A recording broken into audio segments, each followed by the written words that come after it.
Այս գույնի մասին մշտապես հնչում են տարբեր կարծիքներ։ Ողջույն, այսօր խոսելու ենք սև գույնի համադրության, ընտրության և հոգեբանական նշանակության մասին։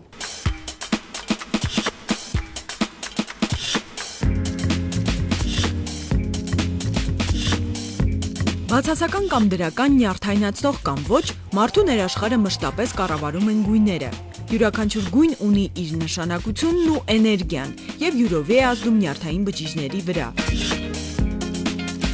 Կան ազգեր, որտեղ սպիտակն է համարվում վշտի արտահայտման գույն և կան ազգեր, որտեղ սևն է համարվում։ Օրինակ մեր մոտ սևն է, որովհետև գույն չի, սա սառնություն է և էլի բացասական էներգիան է, այսինքն բացասական հույզն է արտահայտում։ Իսկ երբ որ տաք գույներ ես դու կրում, կարմիրը, դեղինը, կապույտը և այլն, այս դեպքում արդեն տաք դրական գույներ իրենք իրենցից առաջացնում են դրական էմոցիաներ։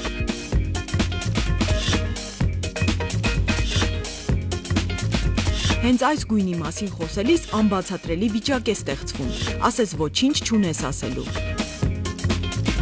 Հիմնական գույները հոգեբանության մեջ և ընդհանրապես դրանք կարմիրը, կապույտը և դեղինն են, իսկ սևը և սպիտակը, որը մեզ հաճախ պատահում է և թյուրիմացության մեջ հիմնականում մարդկանց բերում, դրանք գույներ չեն համարվում։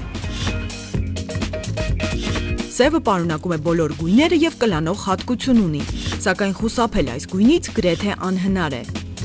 Բավականին լավ պաշտպանի շերտ է ստեղծում, եթե չկա գույն, ապա չկա էմոցիայի արտահայտում և այստեղ ինքը ավելի շատ թաքցնում է իր ներքին էմոցիաները և այն զգացողությունները, որ իր ներսում կա և արտաքինից թաքցնելով այլևս դիմացինի համար դառնում է անթափանցիկ։ Գունաթերապիան իր հերթին, բայց չմոռանանք, որ այս գույնն էլ այնուամենայնիվ համարվում է նորաձև և դիզայներների կարծիքով խորհրդանշում է հենց նորաձևությունը։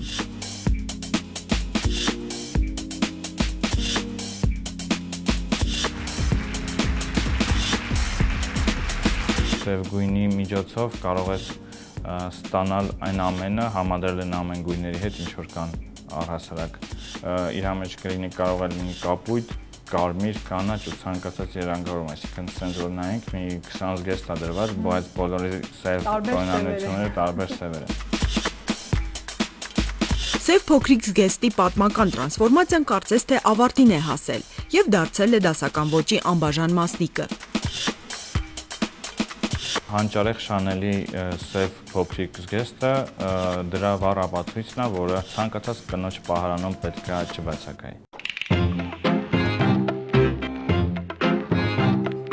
Միլանի նորաձևության շաբաթն ավարտված է և վերջին միտումներից կարելի է ենթադրել, որ սև գույնը այս ու մյուս սեզոնին նորաձև է այլ գույների համադրությունով, ինչն ավելի վառ և հետաքրքիր կդարձնի ձեր հանդերձը։ Կարող ենք ընտրել մի քանի համադրություն, որոնք կսազեն սև գույնի հետ։ Միանշանակ, որովհետև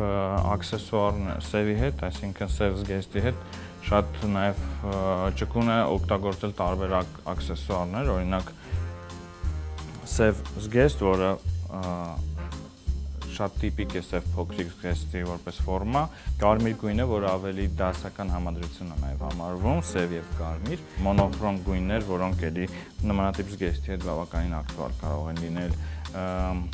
ձեռնոցն էլ բաց պաստելային, այսինքն էլի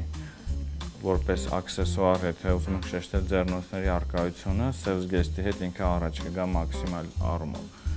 Եվ նաև էլի սև և ոսկե գույն համադրությունը, որը շատ էլի ընդունելի և կիրառելի է մեր օրերում, նամանավանդ երեկոյան առիթների ժամանակ։